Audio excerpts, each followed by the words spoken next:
and it all stems back from all of that internalized pressure that go, go, go, that you aren't allowed to rest. You aren't allowed to have a break. Like, if you are being unproductive, you are being harmful. And that mentality is so damaging to a forming brain and forming nervous system.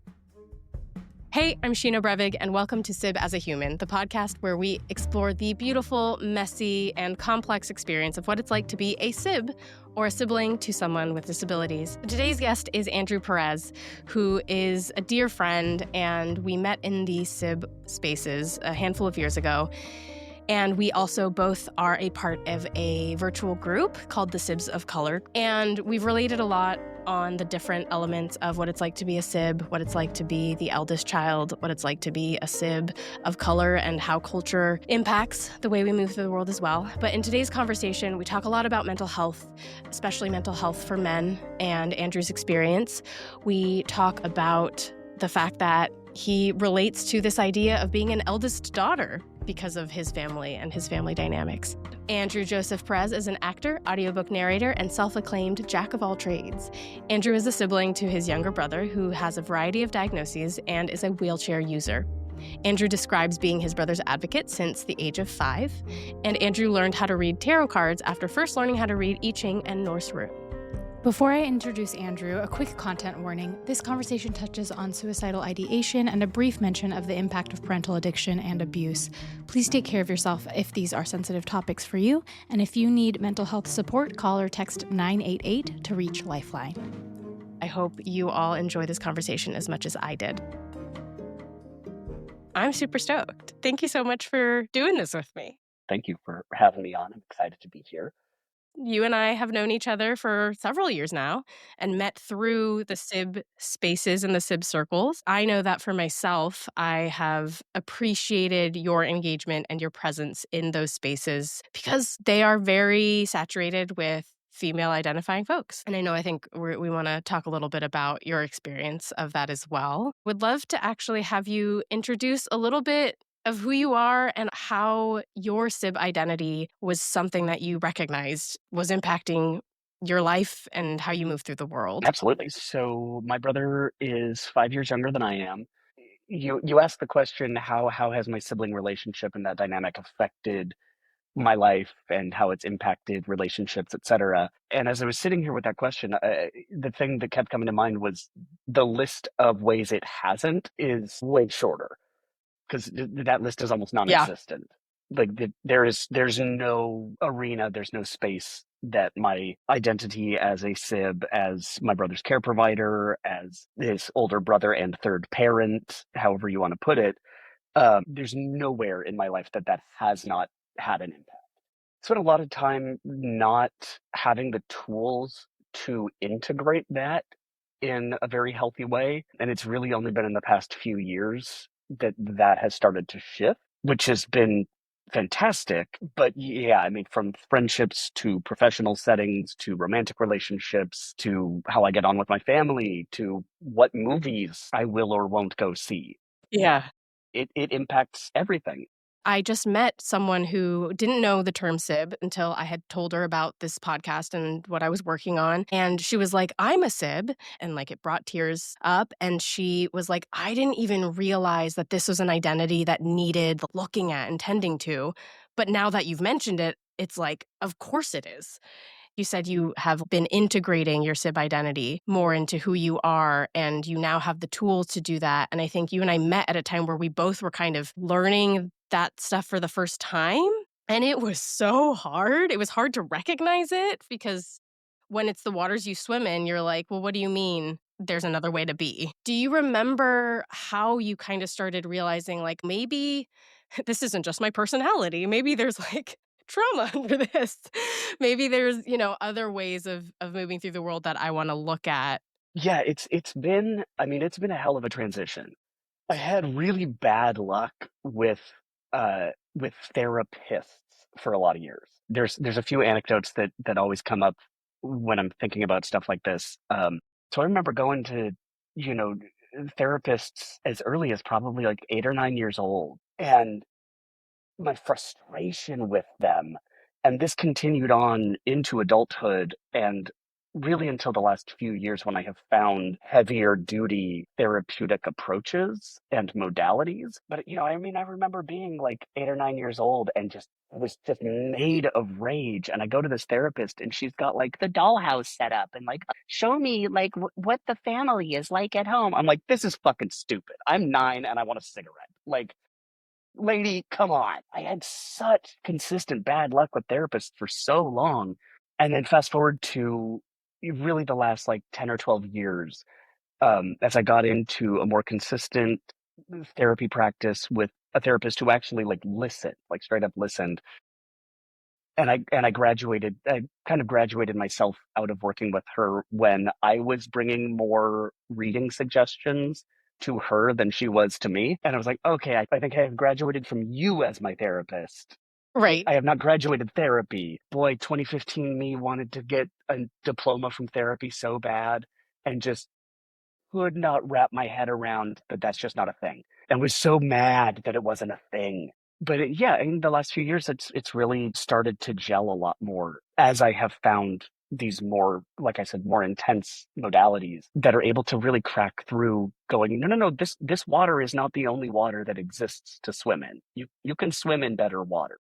On this podcast, we're trying to bring attention to the mental health needs of us sibs. And I think therapy and talk therapy are a big way I've learned tools, but also I don't think it's the only thing. It's so tricky because, to your point too, not all therapists are good, period, but also not all therapists can fully understand our experiences.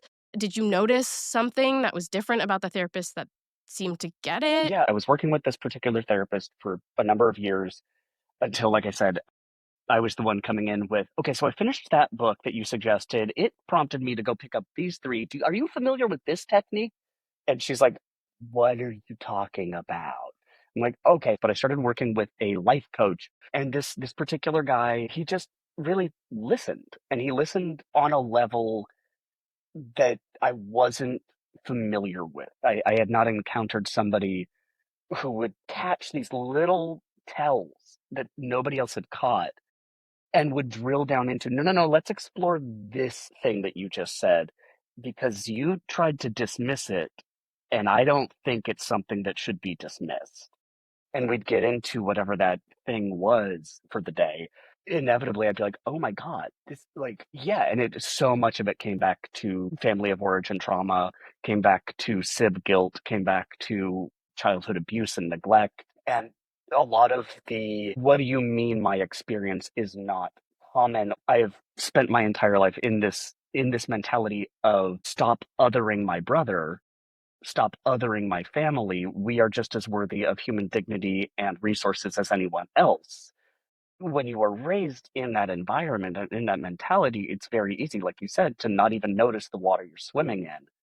And suddenly, when you're confronted with, no, no, bud, most people don't have a college student in their home all the time taking care of their high needs, medical needs sibling. Most people don't have a rando in their house all the time.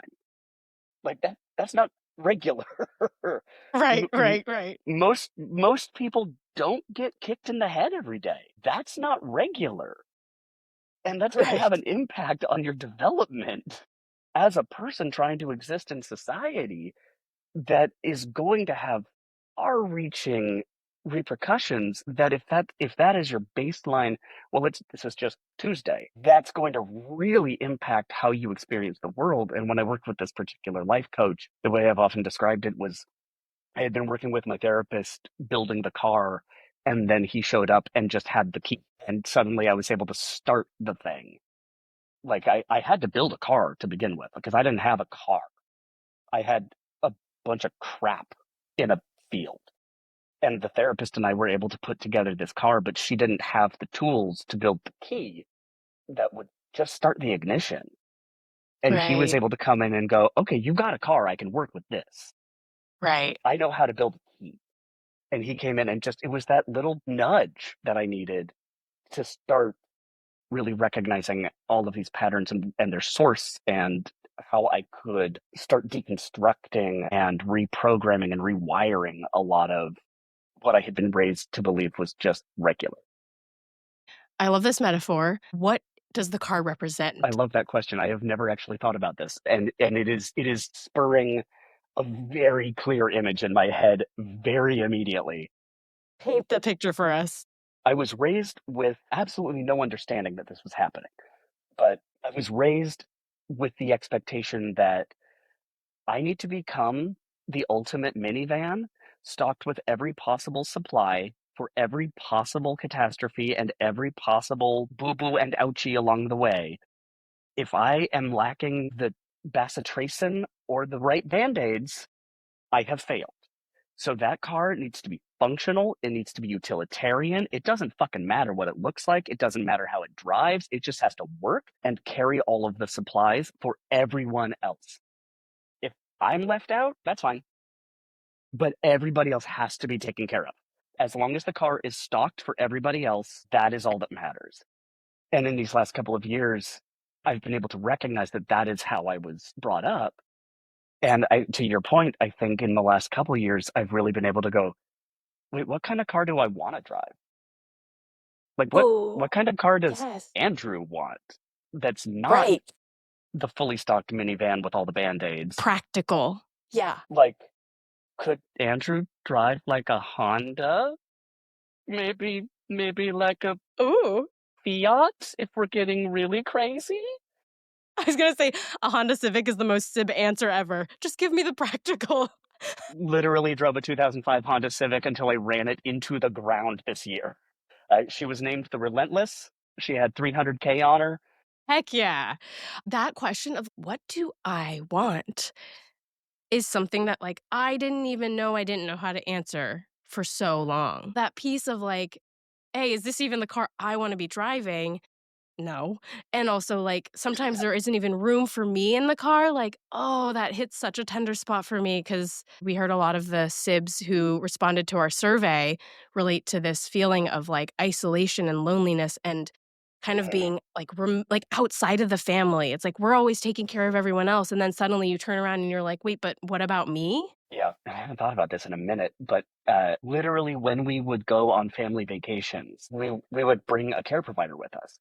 So even our family trips to like Tahoe for the weekend meant that there was a non-family member who is a temporary addition who is in the car with us. Dad drove, mom in the passenger seat, brother in the middle seat, care provider in the one next to it, the service dog on the back bench, and Andrew with the luggage in the trunk seat. I was literally luggage. And that was how we did vacation, was I had to contort myself into the as tiny, physically, literally as small a thing as I could be, and the dog got a better seat than I did. So when it came to what do I want? Oh my God. Until maybe the last 2 or 3 years, I would not know how to answer that question in any circumstance. I have a tradition of burning my journals at the end of every year to like release the past and bring in the new. And so I don't have the physical writing that I have done to demonstrate this. But were I to have that, you would see moments constantly from my entire life up until these last couple of years of me butting my head against, I don't care. What I want doesn't matter. It's not a relevant concern for anybody to think about because I'll just do whatever. I'll sit in the trunk. I'm luggage. This is something that I've thought about a lot recently. I call myself an accidental ninja because I don't make sound when I'm at home. Like if I'm listening to music, it's in earbuds. If I'm in the kitchen, I go in, I cook my stuff, I clean as I go, and then I retreat to my room to eat because I need to disappear and make it as though no one was ever there to begin with. Because otherwise, you're an inconvenience. You're an extra imposition on a family that's already struggling with somebody who is high needs. So you can't have needs because you need to balance that scale out, right? So Yeah. and it also, I think, factors into the overachiever element of it, not to divert us, but the notion of he can't, so I must Ugh. was a Yeah. huge driver in academia, in my professional life, in just the world in general, in the advocacy and activism that I do. There was this huge driving force of, well, my brother can't talk or feed himself, so I have to overachieve to balance out what our family contributes to the world while Right. also carrying him and the rest of my family. Yeah. And having all the right medications and band-aids available at all times. Yep. And thinking about 20 things 20 steps ahead. Exactly. Yeah. I'm curious for you where that pressure came from. Definitely from all of the sources. And this dips a toe into what you mentioned before and what you have noted in our friendship and in the rooms that we have been in, that as a cis man in this space, it adds a certain flavor to several different angles of pressure. Because I certainly have the internal pressure that is just hardwired into my brain, and it takes an active effort every day to go, and now I am done with work, and that is okay. I need to sit down and play a comfort video game, Right. and that is okay. I am allowed to do this. I am not betraying my family. I am not disappointing my family. I am not causing harm. You're allowed to have that. You're allowed rest. Yeah, it is really hard to access that. So that internal pressure is ever present. It was definitely formed by the environment in which I grew up. Very long story short, my mom is not okay. She progressively crawled more and more into a bottle over the years, and I have not spoken to her in almost 8 years. Well, as in alcoholism. Yeah, and she became increasingly abusive, verbally and physically. Keeping her moods at a safe level became requisite to survive. If I Right. wanted to make it from morning to night without something getting thrown or being called horrible things by my mother, I had to make sure to keep her pacified, my brother safe, and my dad out of the way. And so it became this external balancing act to keep the homeostasis of the home. And then you add in the social pressure and the social dynamics of, okay, so I am the older brother of a severely, profoundly disabled person.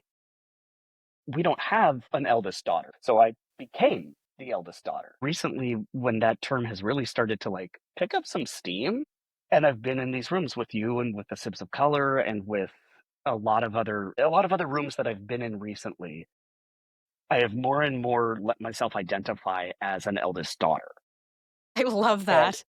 it has opened up this whole other world in just a shorthand to explain to other people, like, I know that your expectation of me is mid-30s dude. I get it. Like, you look at me, you don't think lifelong care provider, older sibling of a disabled individual, caretaker to an alcoholic mom. You don't think that when you look at me. You look at me and you go, that's a dude who's a nerd. And you're right. I was doing a play in Milwaukee, and the woman who was playing my wife, significantly younger than I was, but like, oh my God, she was just a force of nature. She was so freaking good. So there's one day we're talking about, baby stuff, because the play centers around her character's pregnancy in large part. And she looks at me at one point and she goes, Andrew, have you ever even changed a diaper? And I slow turn so hard, and I look her dead in the eye, and I'm like, I have changed more diapers than you ever will, no matter how many kids you ever have. And they're from a 30-year-old. Right.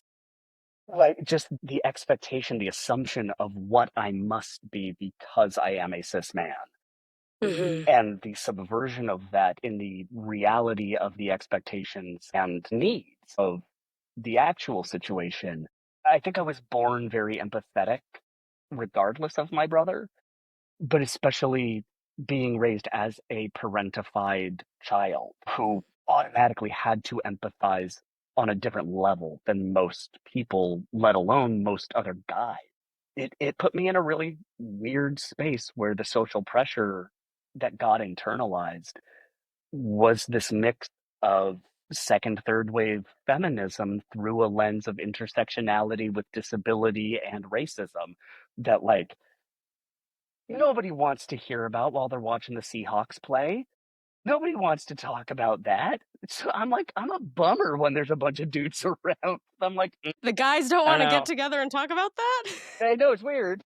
So it is a weird social pressure as well that then, as you said, our, I suppose, instinctual sibling response of internalizing that pressure and turning it into an overachiever mentality. And so where Mm-hmm. the pressure comes from is everything everywhere all at once. Right. I think learning to recognize, notice, and kind of intercept it when it shows up from when the call is coming from inside the house has been one of the biggest hurdles, but also one of the biggest sources of healing when I'm able to go, hold on, is this me authentically saying that I should, I must, I ought, whatever? Or is this Mm-hmm. something else? Is this programming that is not actually helpful right now? And Right. can I interrupt that enough to go, okay, hold on, let me reevaluate what my response to this wants to be rather than simply being reactive? And as you were talking, since we've been on this car metaphor, I was thinking about this idea of like, it's almost like the gear shift is like locked into high gear Yeah, and yeah. like full speed ahead. And it was like, I didn't even know there were lower gears and I didn't know how to shift, let alone knowing how to like shift into them. And And if it's you like, did, it's like by some miracle, if you did shift down because you were going uphill, somebody's like, why aren't you in a higher gear? Like, right. why aren't you still in fifth? It's just a hill. Come on, get back in fifth. You don't need to be in third. Society loves us over functioning and over producing and whatever other, being people pleasers and perfectionists. And I know for me, that resulted in mental health stuff and physical health stuff. I'm curious, like, were there any signs for you that you were like, maybe there's a better way to do things? God, yeah. Oh my God. I I mean, I think of this so often, and it's still, as the youths would say, it gives me the ick to say it. But one of the silver linings about the pandemic and that forced pause that we all had to take, the additional stress and additional strain and trauma that we all went through together during those, especially those early days of pandemic, my depression went through the roof. It took a global pandemic to push me so far that I finally went, wait, you mean that not everybody has a voice in their head 24/7 saying, just kill yourself? Not everybody has one of that. Again, there's different water I can swim in. Right. Okay, I want to go to that water, please. And so Yeah. I started testing, SSRIs, and I went through the journey that everybody does. Mine was shorter than a lot of people, from what I understand, which I am very fortunate to be able to say. I had 1 week of horrible illness from one medication, but then got on to a medication that really started working and got onto a dosage that really worked for me. And about 6 or 8 months into being on that particular dose of that medication, I had a day, I was just in the apartment. I was prepping my next audiobook, sitting in my nice comfy chair. The cat was in my lap, and it just clicked. And I went, holy shit, I don't remember the last time my head said, kill yourself.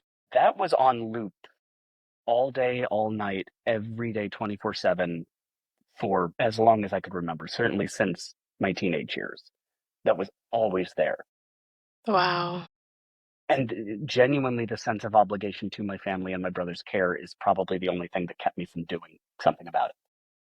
And to have that pause that we got, that forced pause of the pandemic, shoved me that much more over the edge, that got me to go, okay, I need help. I cannot do this by myself. And getting medical help for what I was dealing with emotionally and mentally, I don't think I would be here if the pandemic had not caused that pause. And it all stems back from all of that internalized pressure, that Yeah. go, go, go, that you aren't allowed to rest, you aren't allowed to have a break. Like, if you are being unproductive, you are being harmful. And that mentality is so damaging to a forming brain and forming nervous system. Well, I'm so happy that that voice is not haunting you anymore. That's Yeah. amazing. Yeah, he shows up every once in a while, but I have through my life coach, through a lot of other study and practice, I have internal family systemed him into I call him, he's just my inner critic. His name is Hans, and he has a very stupid German accent. He sounds like I Augustus love that. Gloop. So every time he shows up and he tries to be like, "You should kill yourself, you stupid, verseless motherfucker," I'm like, "You sound like Augustus Gloop. Go drown in a chocolate river." Well, that's one of the tools of cognitive diffusion, right? Is the Exactly. idea of giving these voices or these thoughts that aren't helpful. One of the tactics is literally make him sound like a silly character so you don't take them as seriously. Yep. When we were emailing, you mentioned the podcast episode that I shared with our group Yes. called Proxy. And this episode happened to be about a man who was really struggling with his mother-in-law's advancing dementia. And they approached it through a certain cognitive behavioral therapy modality, apparently called acceptance and commitment therapy, that I had never heard of. And this doctor, Dr. Claudia Drossel, talked about the like Tara Brach-esque radical acceptance that it takes to take on these huge, weighty things, that until you can find the acceptance of them, that they exist, you're gonna fight against them. And one of the things that she suggested to him was turning his internal critic voice into Mickey Mouse. And in the episode, he's like, "I don't understand what you mean." And she's like, "Okay, send me some of the things that your head is saying." And he's like, "Okay, you're an asshole for getting mad at your mother-in-law for not remembering something." And she sends a voice memo back going, "You're an asshole for not remembering that you're," and he's like, "Damn it." Yeah. But exactly, that cognitive diffusion is huge. And it's hard to access if you don't have some foundation for it. I had heard of acceptance and commitment therapy, but I didn't really know much about it, and I didn't know this cognitive diffusion tool. So I'm excited to try that the next time my voices get mean and rude. Yeah, right? We know that in this country, especially these days, men are really struggling with mental health. I mean, we all are, but like the way the masculinity movement is trending, it is not great. And I think it's No. pushing folks even further away from being able to care for themselves and their mental health. So I'm curious if you have anything you'd want to share to men out there who are sibs and learning about what this means for them, or just men who are dealing with mental health and maybe having a hard time. Yeah. First of all, I mean, it is constantly notable to me that I am almost always the only man in the room when it comes to sip stuff. I remember when I was a kid, 13, maybe into like 15, 16, there was one other dude. Otherwise, I'm the only one. It is very reminiscent of the dance classes that I grew up in. It's me and a bunch of girls. Do you think that made you more comfortable in these spaces? I think it meant that I was formed in an environment that was not exclusively men, men, men. I was formed in an environment that had space for emotion and for art and for feeling and for expression. In these civ spaces, there are quantifiably fewer of us, particularly cis men or those who identify as male, who wind up being the care providers. That is a socially constructed dynamic that boys are not expected to care for their high needs sibling. What primarily happens is either there's a sister who jumps into the care provider role, or all of it's dumped on mom. I'm kind of an outlier that I was raised in this eldest daughter dynamic as a boy. So it is weird, but I am by no means the only one for whom that is true.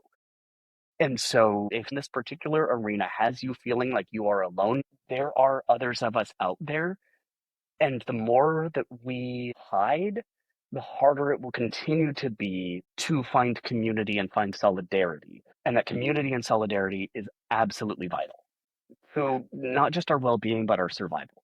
The rate at which men take their lives globally, like, these numbers are staggering. There's a wonderful organization that I've worked with for more than a decade, the Movember Foundation. They Yeah, are yeah, I know them. absolutely phenomenal. They're very funny too. They're very tongue in cheek. Their annual fundraiser is during November. While everybody else does No Shave November, they do Movember and raise money to fight prostate and testicular cancers and suicide. And they funnel the funds that they raise into organizations and foundations that are doing the work to do outreach in underserved communities, who are doing the work to communicate with men who, by and large, refuse to go to a doctor when something feels wrong way more than women. It's one of the primary causes that men have a lower life expectancy globally than women. It's because we want to just muscle through it. Because we're told to. We're told that you're a girly man If you show any emotion. yep, any emotion, any vulnerability. And I have 100% been victim to this as well. And so if you feel that you are alone in that gendered kind of way, you aren't. And there are places that are receptive to what your needs are and how you're feeling. The Sibs of Color, the Movember Foundation. I mean, I cannot overstate how much the Movember Foundation is just like, what up, dude? Come on in. You check your balls this month? No? All right, well, go home and check your balls. They're so chill. They're so fun. Yeah, I mean, it would be, I know that I am not the only cis man who is a care provider sibling. I hope that more of us can come together because you don't have to do this alone and you shouldn't. I remember being, I was probably 9 and I made some comment about how, like, me and my best friend, we were just a couple of lone wolves. And our moms were like, oh, ha, ha, ha, ha, ha, ha. And I was like, why are you laughing? I'm serious. We're just lone wolves. We don't need anyone. I'm 9. I don't need support of any kind. That's not good. Ooh, That's yeah. not good. Really hard to break out of our patriarchal, oh, I can do it all myself thought process, but it is absolutely vital that we do. And I hope for anybody who happens upon this episode, hit Movember up, hit me up, hit up Sheena, come find us. We're chill. We're just hanging out. Truly, truly. Yeah. And I did a quick search, and males' suicide rates are 4 times higher than that of women. Of course, this is a binary way of reading things. But what you were saying, men account for nearly 80% of all suicide deaths because men tend to take more violent forms, and therefore they tend to succeed in dying by suicide more than women do. So That's if there's one thing that I can throw out into the world today, it is that it is okay to not be okay, and it is okay to reach out to your bros to be like, bro, I'm not okay right now. And yeah. if your bros aren't receptive to that, call Movember. Call 988. That's the National Suicide Prevention Hotline. I think they're still extant. I don't know under our current administration We'll what put the current hotline in the show notes for sure.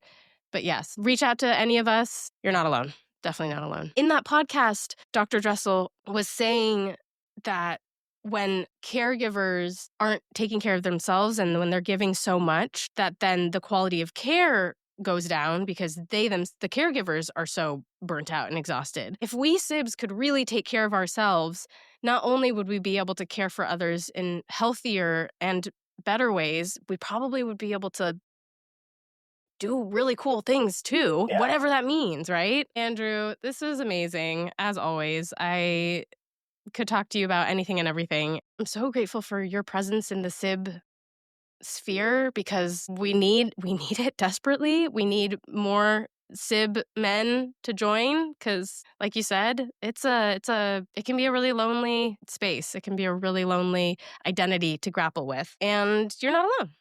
We're here. Yeah. We're waiting We for are. you. We are. And we have open arms and cookies. Oh, yeah. And, there are a lot of hard things that we don't talk about, and so let's talk about them.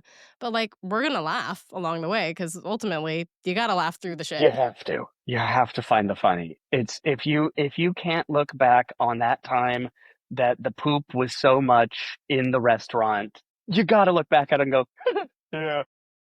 The time I peeked under the stall and was like, yes, he made it to the bathroom, and then just watched the poop plop onto the floor, and was like, oh, ooh, so close. Comedy gold. Honestly, I'm like, man, if only someone had been recording this whole thing, we would just have a My sitcom. bestie came out to Northern California when I was taking care of my brother while my dad was out of town because she was like, I wanna help. I wanna come and help. And I was like, okay. And she's like, describe what it's gonna be like to work with your brother. I'm like, I can't. You just have to see it. And she gets there and she's like, oh, I see what you mean. And I was like, yes. And by the end of it, she custom made me a T-shirt that says, I'm so ready. "Sorry, I'm late. My brother had to poop." One of my best friends who is a sib needs that shirt, so I'm I'm gonna have to either copy that or ask for your friend to make me one because that is so great. Oh my gosh, that's amazing. I love it. On that note, sibs are notorious for not focusing on themselves What? and not celebrating their things. I know what? Huh? What? So I'm doing a little thing called the sib celebration. So what's something that you want to celebrate that has not anything to do with your sibling, but just something that you are proud of, excited about, whatever it might be? Let's celebrate you. Ooh, I will go with two things. One, Yeah. I am nearing, and I haven't double checked the math recently, but I think either by the end of this calendar year or the beginning of next calendar year, I will be passing the threshold of having narrated over 200 audiobooks, which is Oh my just gosh. wild. Had never narrated an audiobook by the time the pandemic rolled around, and now in 2026, I'm gonna be hitting about 200. It's amazing. It's really exciting. It's been a delightful and very silly journey. And I am actually, I will be doing a little staged reading that is actually on an Actors Equity contract. It is beautiful and tragic and sad and weird, and I get to play with a sword. So I'm a happy camper. Amazing. Congratulations on both fronts. That's just so fun. Thank you so much, Andrew. This was amazing. Thank you so much. And I'm so stoked that you're doing this. I'm so stoked to get to be a part of it in these early days. And I hope that anybody who is catching this episode is inspired to reach out and create some connection with us because good Lord, we're here. I wish that there had been something like this 20 years ago. I'm Right. so Same. grateful that you are putting this together now because we need it. We need it. Thank you. Thank you for being a huge part of it. I'm so grateful. You've been a cheerleader from the beginning. And honestly, thank you so much. Absolutely. Thank you so much for tuning in to Sib as a Human. Please subscribe, like, rate, and comment to let us know what resonated with you. And the more engagement we have from listeners, the more we can bring to you all as well. Connect with us on Instagram at Sib as a Human and subscribe to our Substack to be the first to know when new episodes, articles, and resources drop. All of these links are also in our show notes. We are currently making this show with very little funding, so if you feel so inclined, we have a donation page if you want to support Sibs and this project. If you have ideas or other ways that we can bring this podcast and community to more people, please email us at sibasahuman@gmail.com. Thank you so much for tuning in. I'll see you next time, and until then, be gentle with yourself.